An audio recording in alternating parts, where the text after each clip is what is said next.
Welcome back to Investing Talk podcast. Today we're focusing all our attention on the sources shared regarding Bitmine Immersion technologies. Our core mission is pretty direct. Is this stock a good time to buy right now? This is a microcap company, and it's showing some, well, astronomical momentum. We need to see if the fundamentals in the tech promise really justify that enormous hype. Before we jump into the details, just a reminder, remember to subscribe, like, and comment. And hey, if you want us to look into a specific company, please leave a comment below. We're here to help you get informed fast. Yeah, the material we've looked at, it paints a picture of, let's say, extreme pressure, but also extreme potential. Bitmine Immersion Technologies is definitely operating in that highly volatile Bitcoin mining sector. But, and this is key, it seemed to possess a potential technological edge, an edge the market is clearly assigning significant value to. So we're analyzing these aggressive financial forecasts, this rapid operational scaling, and it all really hinges on the success of their specialized cooling technology. Okay, let's unpack the recent timeline then. We're looking back maybe August through late October 2025. It was a period where, at least publicly, Bitmine Immersion Technologies was very quiet. The sources mention no major public announcements, pretty limited analyst coverage too, which, isn't totally unusual for a microcap that's focused on building rather than just marketing. Exactly, and that quietness is actually a crucial detail here because it provided a pretty sharp contrast to what was happening in the broader mining sector around that time. Right. While the company was keeping a low profile, the competitive environment was actually heating up quite a bit. We saw the Bitcoin network difficulty increased by, a noticeable 3 to 4% just in September 2025. And that's fundamental, right? Rising difficulty means costs go up for every single miner trying to win those blocks. And this is precisely where that quiet operational focus starts to gain meaning. You have sector-wide pain, and that provides the perfect backdrop for their unique selling proposition. Bitmine Immersion Technologies is focusing heavily on developing this immersion cooling infrastructure. This tech isn't just pitched as a slight improvement, it's positioned as the key differentiator against those rising sector costs. Okay, maybe for listeners who aren't super familiar, what exactly is immersion cooling and why does it supposedly give them an edge over, say, a traditional air-cooled setup? Okay, think of it like this. Most competitors are running these massive hot computing clusters in basically a warehouse. They're trying to cool them, often inefficiently, with huge, noisy fans. Lots of energy wasted. Bitmine Immersion Technologies, on the other hand, submerges the mining hardware directly into a special non-conductive liquid coolant. This does a couple of things. It improves heat transfer dramatically, boosts efficiency, can even extend the hardware's lifespan, and crucially, it dramatically lowers the energy costs tied just to cooling. So essentially, they might be able to get more mining power, more hash rate for the same amount of electricity. Okay.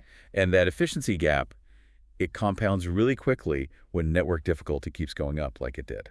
Got it. So the lack of news wasn't necessarily a bad sign. It might have meant they were just head down, building this competitive moat while the rest of the sector faced headwinds. That seems to be the narrative the market bought into. And I guess that narrative was probably helped by the Bitcoin price stabilizing. It was around, $65,000 to $68,000 in October. Yeah, that stability provided a decent foundation for the overall mining economy, even if Bitmine itself wasn't making big announcements. Okay, but the story of quiet operations and fancy tech only matters if it shows up on the balance sheet, right?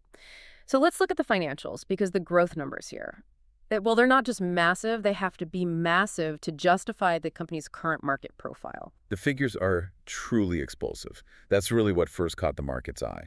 Back in 2024, revenue hit $3.31 million. Now that marked a staggering 413% year-over-year growth from 2023. So that shows they really hit a critical scaling point very recently. And analysts are forecasting that momentum, that massive momentum, to continue. They project 2025 revenue hitting $7.0 million. That's still a huge 110% year-over-year climb. But I have to pause here, because this is where we need to connect the dots. We noted the current market cap is $14.01 billion. Billion, with a B. So that means the market is assigning a $14 billion valuation to $7 million in forecast revenue. That seems like an extreme bet. You're absolutely right to flag that. It's crucial. I mean, if you just quickly calculate that multiple, $14 million market cap on $7 million in forecast revenue, that's a price-to-sales multiple of roughly 2,000. 2,000. Yeah, 2,000. That is definitely not a valuation based on current mining operations alone. It's an extreme bet, as you said, on future technology licensing, maybe market domination, something much bigger down the road. That PS multiple Honestly, it's probably the single most important indicator of the market's expectation here. It's pricing imperfection, or close to it. So the market must believe the growth won't just stop at $7 million. They must think the tech itself is going to generate exponentially more revenue, and soon. Okay, so what does this growth actually mean for the bottom line? Is it just revenue growth, or is profit coming? Well, this ties directly into that narrative of an imminent inflection to profitability. They did post a net loss, about $3.3 million in 2024. However, the consensus expectation is for that loss to shrink dramatically in 2025, down to just about $0.2 million. Wow, okay. That's a 93.9% improvement in profitability metrics in just 1 year. Huge swing. And the EPS forecast shows a similar story, moving from NYNEC $1.32 down to roughly NYNEC $0.10 per share. A massive reduction in losses. So that trajectory, I guess, gives investors confidence that actual profitability is right around the corner. It helps validate that high growth phase, maybe justify some of that valuation. That's the idea. And again, this rapid improvement is linked directly back to their specialization in immersion cooled data centers. That proprietary thermodynamic management, it reduces operating costs exactly where competitors are struggling most, energy and cooling. Right. So precisely, they're trying to build a cost structure that's inherently superior to their peers. And that becomes incredibly critical when margins are squeezed by rising difficulty or volatile crypto prices. It's essentially an efficiency moat that the market has, for now, decided it was worth $14 billion. Now, if you, the listener, are considering the stock today, you absolutely need to know what catalysts are scheduled, what events in the near future could either confirm or maybe shatter that $14 billion valuation. What should we be watching for over the next, say, 3 months? Okay, the most immediate, and I'd argue the most significant scheduled event is the Q3 2025 earnings release. That's expected around November 15th, 2025. This report is absolutely pivotal. It must validate those operational efficiency claims we just talked about. Investors will be scrutinizing everything. Bitcoin production volumes, cost metrics per coin mined, any commentary on competitive advantages. I need proof. They need proof that the immersion tech is actually translating into superior financial results. If those numbers don't back up the narrative, well, that valuation could come down very, very fast. Okay, that's November. Then looking into the new year, there are some important institutional signals to watch, too. There are. The institutional 13F filing window opens on January 10th, 2026. This is always interesting, but especially for microcaps like this. It reveals which major hedge funds, specialized investment vehicles, maybe even pension funds, took positions during the fourth quarter of 2025. So validation from the big players. Exactly. It's a potential moment of institutional validation. If a well-respected fund bought in, it definitely adds credibility to the growth story. And slightly sooner, we also have the Russell Microcap Index Rebalancing Review scheduled for the end of November. This review process can sometimes force ETFs and passive funds that track that index to buy the stock, almost regardless of price, simply if it meets the new inclusion criteria. That could be a powerful, if temporary, tailwind. Okay, so those are the scheduled hard data points. Let's pivot now to the more speculative catalysts, the rumors and possibilities that are maybe necessary to justify that 2,000 PS multiple we talked about. Right. And the speculation, unsurprisingly, centers almost entirely on monetizing that core immersion cooling technology outside of just their own mining operations. There are pretty persistent rumors, market chatter, about a potential strategic partnership. The idea is they could license their cooling platform to larger, more established miners who want the efficiency but maybe can't develop it themselves quickly. Ah, licensing model. Exactly. If they can secure a high-margin, perhaps recurring, software or licensing revenue stream, that fundamentally changes the valuation model. It could start to justify the current price target or even higher ones. And then there's the ultimate speculation, I suppose, given their size and that specialized tech being seen as an acquisition target. Precisely. For a major player, maybe one struggling with energy costs, it might just be cheaper and faster to acquire Bitmine immersion technologies outright rather than try to develop their own proprietary immersion solution from scratch. Makes sense. And along those lines, there are also some unconfirmed reports about them seeking major financing for facility expansion and maybe a more explicit strategic pivot towards a combined model technology licensing revenue alongside their internal mining. All these rumors, all this speculation, it really speaks to the market trying to find ways to unlock and justify that $14 billion valuation. Okay, let's talk technicals for a moment. The stocks chart, the price action, it's been historically aggressive, hasn't it? Shows a clear accumulation phase over the last year. Oh, absolutely. To put a number on that accumulation, The stock's one-year price return is an absolutely astonishing plus 1,828.92%. Wow, over 1,800%. Yes. It has completely blown its peers out of the water, indicating just overwhelming investor enthusiasm, perhaps bordering on euphoria. The current price, as of our sources, is around $48.03. But, and this is critical, the 52-week range is extreme, from a low of $3.92 up to a high of $161. That screams volatility. It absolutely underscores the volatility inherent in this kind of hyper-growth, high-expectation narrative. Huge potential upside, but also significant downside risk. And yet, despite that already high price and volatility, the analyst consensus remains highly bullish. It does, interestingly.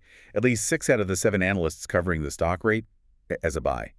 Their price targets are also quite optimistic, ranging from about $61 on the low end up to $90 on the high end. So even from the current price around $48, they see potential upside of roughly 23% to maybe even 82%. They clearly believe the catalyst story is strong enough to drive a significant second leg of growth.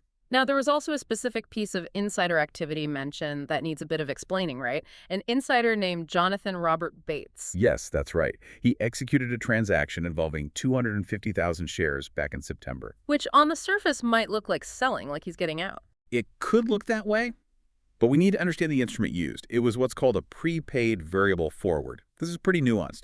It basically means the insider committed back then to selling those shares at a future date, effectively locking in a price range around that time. This is often done for personal financial planning, maybe tax reasons, or just managing liquidity. It isn't typically viewed with the same negativity as, say, an outright dump of shares on the open market. It's seen more as thoughtful hedging or liquidity management. Okay, so not necessarily a red flag. Not necessarily, no. And overall, the sentiment seems to remain pretty healthy. Retail enthusiasm appears strong, and momentum, technically speaking, is still intact despite the volatility. All right. So we've covered the tech moat with the immersion cooling, the aggressive growth, the absolute necessity of maybe shifting to a licensing model, and that, frankly, extreme valuation the market has placed on this whole promise. It's time to bring it all home, synthesizing everything. Is Bitmine Immersion Technologies a good time to buy right now? Okay, before giving a rating, we absolutely must anchor the answer by summarizing the core risks again. Let's be clear.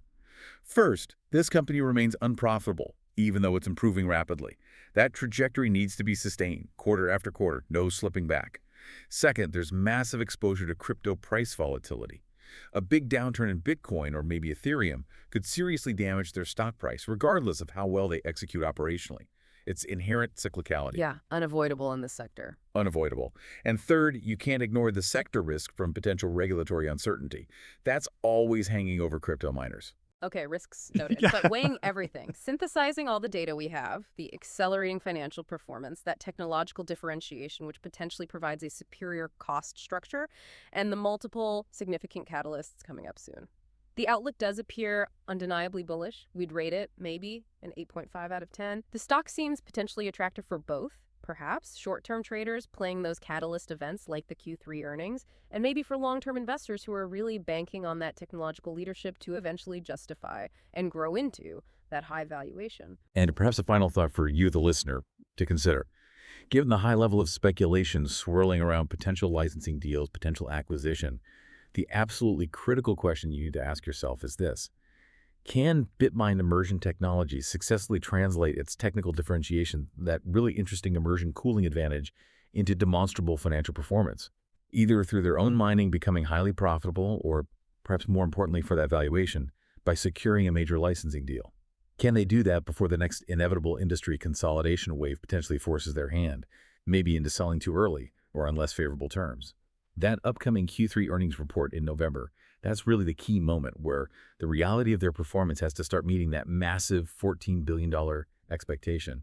That's what you'll be watching for.